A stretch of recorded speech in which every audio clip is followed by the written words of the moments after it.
Wacan oo wanaagsan daawadayaal idilkiin baa meel kastoo aad joogtaan. Waa mar kale iyo barnaamijkeena xogta dunida. Qaybtan barnaamijkeena waxa aynu diiradda ku saari doonaa maxay tahay codsiga uu madaxweynaha wadanka Turkiga ka helay dalalka Ruushka iyo Ukraine. Duqeymaha Ruushka oo weli ka socda koonfurta Ukraine iyo cabsi laga qabo in korontada ay go'do. Barnaamijka ayaynu ku falanqeyn doonaa ee mar kale daawadayaal soo dhawaada. daawad haddaad nagu cusubtahay nagu soo biir fadlan channelka subscribe inoo saar furo gambalelka si aad u noqoto daawadeena ugu horeeya mahadsanid.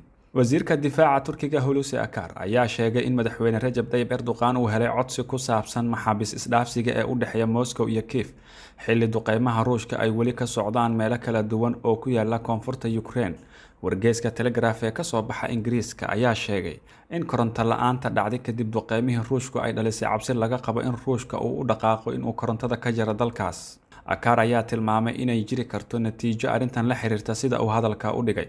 Warbixinadii hore ayaa tilmaamay in Ruushka iyo kooxaha hubeysan ee daacadda u ah Donetsk ay qorsheynayaan in ay maxkamadeeyaan maxaabiista dagaalka ee Ukraine iyada oo la raacayo qaabka waxa lagu tilmaamay maxkamad caalami ah oo ku taal Mariupol. Qaramada Midoobay ayaa walaac ka muujisay wararkan iyada oo Mareykankuna uu cambaareeyay. Talaadadii la soo dhaafay Ravina Shamdasani oo ah afhayeenka hay-adda qaramada midoobay u qaabilsan xuquuqul insaanka waxa ay tiri waxaan ogsoonnahay in sharciga caalamiga ah ee bini'aadanimada uu mamnuucayo in la dhiso maxkamad ujeedadu tahay keliya in lagu maxkamadeeyo maxaabiista dagaalka iyo in si ula kac ah looga qaado maxbuus dagaal. Xaqa uu u leeyahay in uu helo maxkamad cadaalad ah oo joogto ah waxay la mid tahay dembi dagaal.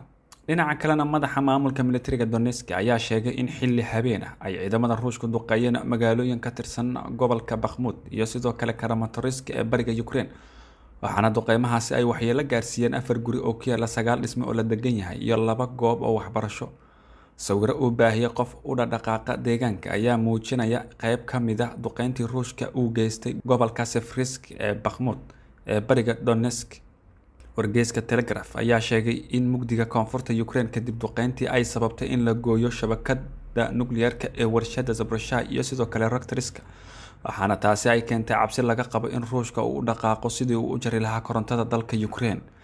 Injineer ka tirsan warshadda ayaa wargeyska u sheegay inuu aaminsan yahay in Ruushka doonayo in uu ka gooyo warshadda nidaamka tamarta Ukraine isaga oo xusay in maareeyayaasha Ruushku ee dhowaan la magacaabay ay si dhab ah u dhimeen shaqaalahooda ayna ku soo rogeen xanibaado dhaqdhaqaaqa taasoo adkeynaysa in si sax ah loola socdo howlgalka reaktoriska.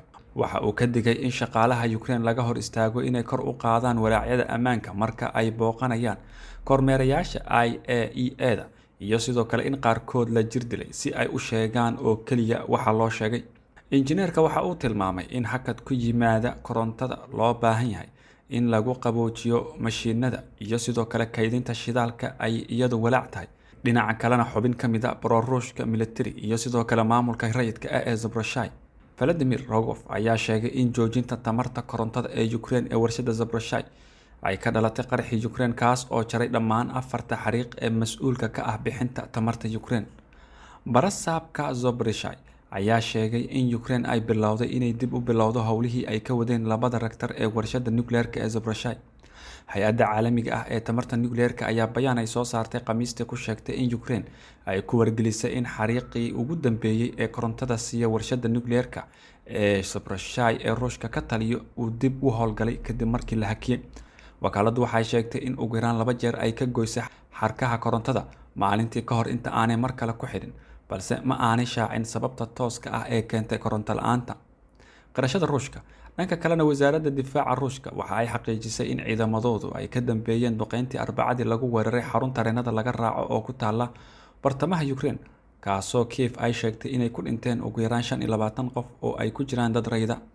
Si kastaba ha ahaatee afhayeen u hadlay wasaaradda gaashaandhigga Ruushka Igor Konashenkov ayaa sheegay in ka badan 200 oo askari oo Ukraine ah oo doonayay inay ka dagaalamaan gobolka Donbass ee bariga Ukraine lagu dilay weerarka ka dhacay magaalada Chaplin ee gobolka Dnipro ee bartamaha wadankaasi. Konashenkov ayaa intaasi ku daray in gantaalka uu ku dhacay qayb ka mid ah saldhigga ay isticmaalaan ciidamada Ukraine waxaana la burburiyay qalabkii militariga maamulka Ukraine ayaa horey u shaaciyay in 25 qof ay ku dhinteen oo ay ku jiraan 2 caruur ah iyo in ka badan 30 qofna ay ku dhaawacmeen.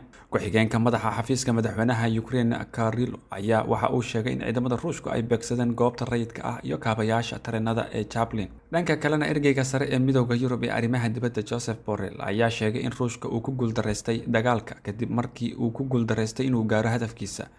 Mas-uulkan reer Spain ayaa sheegay in Ukraine aysan guul gaarin balse Ruushka looga adkaaday siyaasad ahaan, ciidan ahaan iyo damiir ahaanba 6 bilood ee uu dagaalka socday, isla markaana uusan gaarin ujeedkii uu lahaa. Waxa uu intaasi ku daray in Ruushka uu hadda ku jiro difaac sababtoo oo ah Ukraine waxa ay heshay hub aan u ogolaan in weerar caadi ah sida dagaalkii labaad ee adduunka uu ku qabsado meelo taangi ah, balse awood u siinaya in uu aqoonsado bartilmaameedyo aad u xasaasi ah oo muhiim ah iyo in uu dagaalka loo wareejiyo Crimea. Dagaalka Kherson waxa uu noqon doonaa mid go'aan qaadasho leh, mana garanayo waxa uu ku dambeyn doono. Waxaan hadda ognahay waa in Ruushka aanu gaarin ujeedkiisa, ayuu yiri. Borrell ayaa ugu baaqay muwaadiniinta reer Yurub inay muujiyaan midnimada dadka reer Ukraine iyo inay muujiyaan adkaysi bilaha soo socda, taasoo kusoo beegantay iyada oo ay sii socoto ka tagista tamarta Yurub, isagoo intaasi ku daray in aan lagu tiirsaneyn tamarta Ruushka ay kor u qaadi doonto xayiraadaha lagu soo rogayo siyaasadaha Yurub ee ku wajahan Ruushka. Geesta kalena wasaaradda difaaca Turkiga ayaa ku dhawaaqday inay 4 markab oo ah kuwa haruurka ah ka dhoofayaan dalka Ukraine kuna wajahan dalka Turkiga, halka 5 markab oo kalena u dhoofayaan dalka Ukraine, taas oo qayb ka ah heshiiska soo jeedinta haruurka. Turkiga, qaramada midoobay, Ruushka iyo Ukraine ayaa heshiis ku kala saxiixday magaalada Istanbul 22 July. Heshiis dib loogu bilaabayo dhoofinta haruurka ee dekedaha Yuzhny, Chornomorsk iyo Odessa ee badda madow ee Ukraine, taasoo uu hakiyay dagaalka Ruushka iyo Ukraine. Wasaaradda gaashaandhigga Turkiga ayaa ku sheegtay war qoraal ah oo ay soo saartay in 4 markab oo sida haruur ay ka tageen dekedaha Ukraine sida uu dhigayo heshiiska dhoofinta badarka ee Istanbul.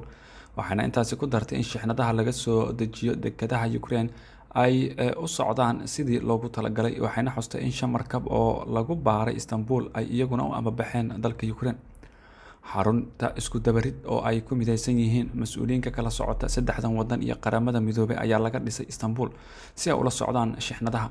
Khamiistii, wasiirka kaabayaasha ee Ukraine Alexander Kobrakov ayaa sheegay in tan iyo markii markabkii ugu horeeyay uu ka tagay Ukraine sida uu dhigayay heshiiska 1 Agoosto, wadar ahaan 39 markab oo sida in ka badan 850,000 oo tan oo wax soo saarka beeraha ah ay ka baxeen dekedaha.